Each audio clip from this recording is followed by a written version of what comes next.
মনু ভাকার। তো আজকে আমরা মনু ভাকারকে নিয়ে একটি ভিডিও বানাবো। মনু ভাকারকে তোমরা সবাই চেনো বর্তমানে, আগে হয়তো তোমরা চিনতে না। তো মনু ভাকার দুটি ব্রোঞ্জ মেডেল জিতেছে কোথায়? অলিম্পিকে। এটি কিন্তু একটি ইতিহাস তৈরি করেছে, কারণ এর আগে কোনো ভারতীয় কিন্তু ব্রোঞ্জ মেডেল দুটি পদক একসঙ্গে কিন্তু অলিম্পিকে জেতেনি। একই অলিম্পিকে দুটি পদক কিন্তু জেতেনি। তো সেটা জিতেছে একমাত্র মনু ভাকার। মনু ভাকার সেই মেডেল যে জেতা সেটা কিন্তু একদিনে জিততে পারেনি, সেটা জিততে কিন্তু তাকে জীবনে অনেক স্ট্রাগল করতে হয়েছে। সেই স্ট্রাগলটা সম্পর্কে আজকে আমরা জানবো এই ভিডিওতে। সে কোথা থেকে, তার বাল্যকাল, কি করে সে এত দূর পর্যন্ত গেল। চলো তাহলে আমরা ভিডিওটা শুরু করি। তো এটা দেখতে পাচ্ছ এখানে মনু ভাকারের যে অলিম্পিকে যে ব্রোঞ্জ মেডেলটা পেয়েছিল সেটা ছবিটা এখানে দেওয়া আছে, ঠিক আছে। তো আমরা প্রথমে পড়ি মনু ভাকার তিনি প্রথমে কি ছিলেন। মনু ভাকার একজন ভারতীয় ক্রীড়া শুটার। তিনি 2018 সালে আইএসএসএফ বিশ্বকাপে ভারতের প্রতিনিধিত্ব করেন এবং দুটি স্বর্ণ পদক জয় করেন। তার প্রথম জয় শুরু হয় 2018 সালে, ঠিক আছে। দুটি স্বর্ণ পদক জয় করেন। আইএসএসএফ বিশ্বকাপে তিনি সর্বকনিষ্ঠ, সবচেয়ে ছোট হিসেবে স্বর্ণ পদক জয় কিন্তু করেছিলেন। তিনি 2018 কমনওয়েলথ গেমসে মাত্র 16 বছর বয়সে, মাত্র তার বয়স ছিল 16, যখন তোমরা মাধ্যমিক দাও অর্থাৎ মাধ্যমিকের বয়সে সে কিন্তু কমনওয়েলথ গেমসে অংশগ্রহণ করেন এবং 10 মিটার এয়ার পিস্তল ইভেন্টে স্বর্ণ পদক কিন্তু জয় করেন, অর্থাৎ গোল্ড মেডেল তিনি 16 বছর বয়সে ফার্স্ট পেয়ে যান, ঠিক আছে। এবার আমরা তার প্রাথমিক জীবনটা যদি দেখি, তার প্রাথমিক জীবনটা কিন্তু এতটা সহজ ছিল না। প্রাথমিক জীবনটা কি ছিল? মনু জন্মগ্রহণ করেন হরিয়ানার ঝাজ্জার জেলায়, ঝাজ্জার গ্রামের কাছাকাছি গড়িয়া গ্রামে।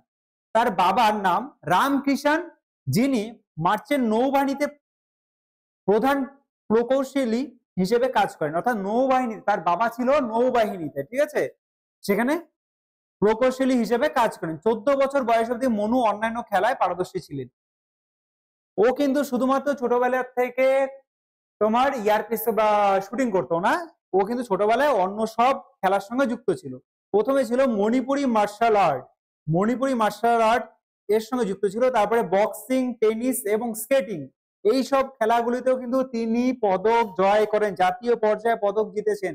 অর্থাৎ তিনি একাধিক স্পোর্টসে কিন্তু ভালো ছিলেন, একাধিক স্পোর্টসে ভালো ছিলেন। এবার আমরা চলে আসি তার কর্মজীবন। এবার কর্মজীবন, তিনি 2017 সালে জুনিয়র চ্যাম্পিয়নশিপে কিন্তু সিলভার মেডেল অর্থাৎ রৌপ্য পদক যেটাকে আমরা বলি, প্রথমবার আন্তর্জাতিক স্তরে সাফল্য অর্জন করেন। আমরা এর আগে কিন্তু 2018টা পড়েছি, কিন্তু 2017টা কিন্তু আমরা দেখিনি, ঠিক আছে। 2017 সনেই কিন্তু তিনি 2017 সনে, হ্যাঁ 2017 সনেই কিন্তু তিনি এশিয়ান জুনিয়র চ্যাম্পিয়নশিপে কিন্তু রৌপ্য পদক বা সিলভার মেডেল জেতেন। কেরালায় অনুষ্ঠিত 2017 সালে জাতীয় গেমসে মনু 9টি স্বর্ণ পদক জিতেছেন। কটি? একই সঙ্গে একই খেলায় তিনি 9টি স্বর্ণ পদক, প্রত্যেকটা গোল্ড মেডেল কিন্তু জেতেন এবং ফাইনালে 242.3 পয়েন্ট স্কোর করে একাধিক বিশ্বকাপ পদক বিজয়ী হিনা সিধুকে কিন্তু পরাজিত করেন। সেই 2017 সনে, অর্থাৎ তার বয়স যখন ছিল 15, তখনই কিন্তু সে বিশ্ব চ্যাম্পিয়ন যে ছিল তার রেকর্ডকে ভেঙে ফেলে।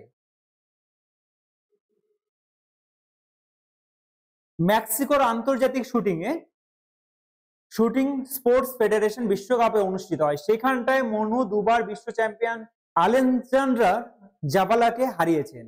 জাভালা চূড়ান্ত পর্যায়ে 237.1 স্কোরের বিরুদ্ধে ও 237.5 স্কোর করেন। মাত্র 16 বছর বয়সে বিশ্বকাপে স্বর্ণ পদক জিতে মনু বিশ্বকাপ স্বর্ণ পদক বিজয়ী সর্বকনিষ্ঠ ভারতীয় হন। তাহলে তার রেকর্ড কিন্তু ছোটবেলা থেকেই শুরু হয়েছে, ঠিক আছে, তার রেকর্ডটা কিন্তু ছোটবেলা থেকেই শুরু হয়েছে। এই আমরা চলে আসছি বর্তমান অবস্থা। তিনি প্যারিসে অনুষ্ঠিত 2014 সালে গ্রীষ্মকালীন অলিম্পিকে মহিলাদের 10 মিটার এয়ার পিস্তলে ব্রোঞ্জ পান এবং তার সঙ্গে মিক্সে অর্থাৎ মনুর সঙ্গে একজন মেলো পার্টনার ছিল, ঠিক আছে। ওরা দুজন মিলে 10 মিটার এয়ার পিস্তলে কিন্তু ব্রোঞ্জ পদক পান। তিনি প্রথম ভারতীয় মহিলা হিসেবে অলিম্পিক শুটিংয়ে দুটি পদক কিন্তু জেতে। এখন আমরা মনু ভগত যে এই যে পদকটা জিতেছে তার পিছনে স্ট্রাগলটা সম্পর্কে একটু আলোচনা করব। দেখো, ও ছোটবেলার কাহিনীটা তোমরা শুনতে পারলে, এবার আরেকটা এর মধ্যে গল্প আছে, সেটা হলো টোকিও অলিম্পিকে কিন্তু মনু ভগত ব্যর্থ হয়েছিল। এটা 2024, তো এর আগে টোকিওতেও যে অলিম্পিক্সটা হয়েছিল সেখানটাও মনু কিন্তু অংশগ্রহণ করে, সেখানটা কিন্তু চরমভাবে ব্যর্থ হয়েছিল। ব্যর্থ হওয়ার পর সে কিন্তু পুরোপুরিভাবে হাল একদম ছেড়ে দেয় যে আমার দ্বারা শুটিং হবে না, আমি আর পারবো না। সেই সময় তার সঙ্গী ছিল একমাত্র কে জানো? শ্রীমদ্ ভগবদ গীতা।